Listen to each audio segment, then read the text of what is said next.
जय श्री राम। स्वागत है आपके अपने चैनल श्री हरि में। जिन्होंने चैनल को सब्सक्राइब नहीं किया तो प्लीज़ चैनल को सब्सक्राइब कीजिए और बने रहिए हमारे साथ। आज हम आपको सुनाएंगे गणगौर व्रत की कथा। तो ये व्रत चैत शुक्ल तृतीया को किया जाता है। इस दिन साध्वी स्त्री व्रत रखती है। कहा जाता है कि इसी दिन भगवान शंकर ने अपनी अर्धांगिनी पार्वती को तथा पार्वती ने तमाम स्त्रियों को सौभाग्य व्रत दिया था। पूजन के समय मिट्टी की घोर बनाकर उस पर चूड़ी महावर सिंदूर चढ़ाने का विशेष फल है। चंदन अक्षत धूप दीप नवेद से पूजन करे। सुहाग सामग्री चढ़ाने तथा भोग लगाने का नियम है। ये व्रत रखने वाली स्त्रियों को घोर पर चढ़े सिंदूर को अपनी मांग में लगाना चाहिए। अब हम आपको कथा सुनाते हैं। एक समय भगवान शंकर नारद एवं पार्वती को साथ लेकर पृथ्वी पर घूमने चल दिए। भ्रमण करते हुए तीनों एक गांव में पहुंचे। उस दिन चैत शुक्ल तृतीया थी। गांव के लोगों को जब शंकर जी के आने की सूचना मिली तो धनी स्त्रियां उनके पूजनार्थ नाना प्रकार के रुचिकर भोजन बनाने में लगी। इसी कारण से उन कुलवती स्त्रियों को आने में काफी देर हो गई। दूसरों ओर कुलीन निर्धन घर की स्त्रियों ने जैसे बैठी थी वैसे ही थाल में हल्दी चावल जल लेकर शिव पार्वती की पूजा की। अपार श्रद्धा भक्ति में निमग्न उन स्त्रियों को पार्वती ने पहचान लिया तथा उनकी भक्ति पूर्वक दी गई वस्तुओं को स्वीकार कर उन सबके ऊपर सुहाग रूपी हरिद्रा हल्दी छिड़क दी। इस प्रकार मातेश्वरी गौरी से आशीर्वाद तथा मंगल कामनाएं प्राप्त कर वह स्त्रियां अपने अपने घर चल दी।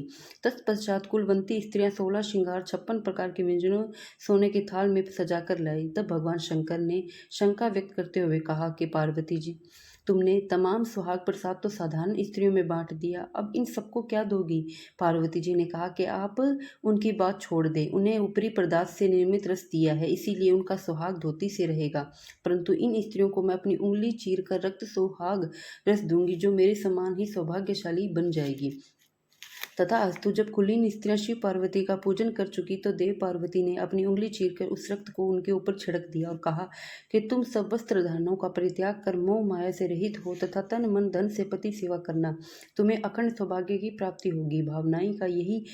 भवानी का यही आशीर्वचन सुनकर तथा प्रणाम कर कुलीन स्त्रियां भी अपने अपने घर लौट आई तथा प्रतिपरायण बन गई। छिड़का खून उनके ऊपर जैसे पड़ा था उनके वैसे ही सौभाग्य प्राप्त किया। इसके पश्चात पार्वती जी ने अपने पति की आज्ञा से नदी में जाकर स्नान किया, बालू का महादेव बनाकर पूजन किया, भोग लगाया तथा प्रदक्षिणा करके 2 कणों का प्रसाद खाकर पार्वती ने मस्तक पर टीका लगाया। उसी समय से पार्थिव लिंग से शिवजी प्रकट हुए तथा पार्वती जी को वरदान दिया कि आज के दिन जो स्त्रियां मेरा पूजन और तुम्हारा व्रत करेगी उनके पति चिरंजीव रहेंगे तथा अंत में उन्हें मोक्ष की प्राप्ति होगी। भगवान शिव यह वरदान देकर अंतर्ध्यान हो गए। तत्पश्चात पार्वती जी नदी तट से चलकर उस स्थान पर गई जहाँ पर पति देव तथा ऋषि परिवार नारद को छोड़कर गए थे। शिव ने विलंब का कारण पूछा तो इस पर पार्वती ने उत्तर दिया कि मेरे भाई भावाज नदी के किनारे मिल गए थे। उन्होंने मुझे दूध भात खाने तथा टहलने का आग्रह किया, इसी कारण मुझे आने में थोड़ा विलंब हुआ। पार्वती जी ने जब समझा कि देर लगी, ऐसा सुनकर अंतर्यामी भगवान शंकर ने स्वयं दूध भात खाने के लिए चल दी। पार्वती जी ने जब समझा कि ढोल की पोल खुल जाएगी तो अधीर होकर पति से प्रार्थना करते हुए शंकर जी के पीछे पीछे चली। पार्वती ने जब नदी की ओर देखा तो पाया कि एक सुंदर माया का महल बना हुआ है, उसमें शिवजी के साले तथा सलहज विद्यमान थे।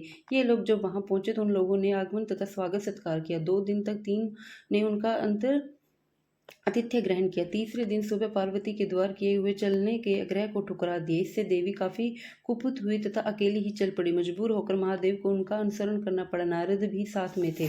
तीनों व्यक्ति चलते चलते काफी दूर निकल गए। सायंकाल होने पर शिवजी ने बहाना किया कि मैं तुम्हारे मायके में अपनी माला ही भूल गया। इस पर माता पार्वती माला लाने को लिए तैयार हो, किंतु शिवजी की आज्ञा से न जा सकी। नारद जी ने वहां जाकर देखा कि वहां तो कुछ भी महल का नामो निशान नहीं है। माला वरण घोर अंधकार में निष्कंश हिंसक पशु विचरण करे। इस अंधकार डरावने वातावरण को देख नारद बहुत आश्चर्यचकित हो गया।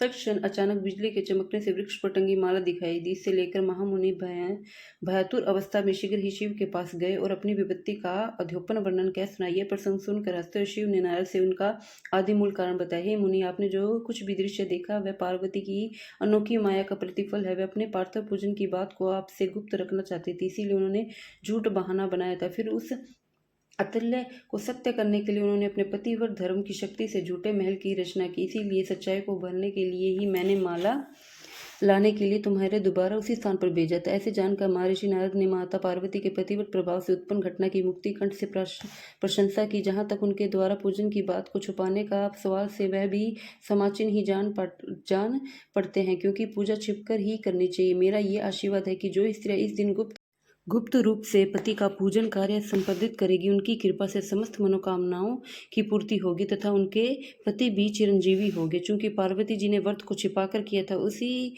परंपरा के अनुसार आज भी पूजन के अवसर पर पुरुष उपस्थित नहीं रहते हैं। जिन्हें भी गणगौर माता की ये व्रत कथा अच्छी लगी तो प्लीज़ इसे शेयर कीजिए और बने रहे हमारे साथ। जिन लोगों ने भी गणगौर माता की कथा सुननी हो तो वह भी कृपया ये सुने और अपने जितने भी रिश्तेदार हैं उनको भी ये वीडियो सेंड करें। और प्लीज़ हमारे चैनल को सब्सक्राइब कीजिए, बने रहे हमारे साथ। जय श्री राम, राधे राधे, जय सीताराम, जय माता पार्वती जी और गणगौर व्रत की आपको सभी लोगों को बधाई हो। जय श्री राम।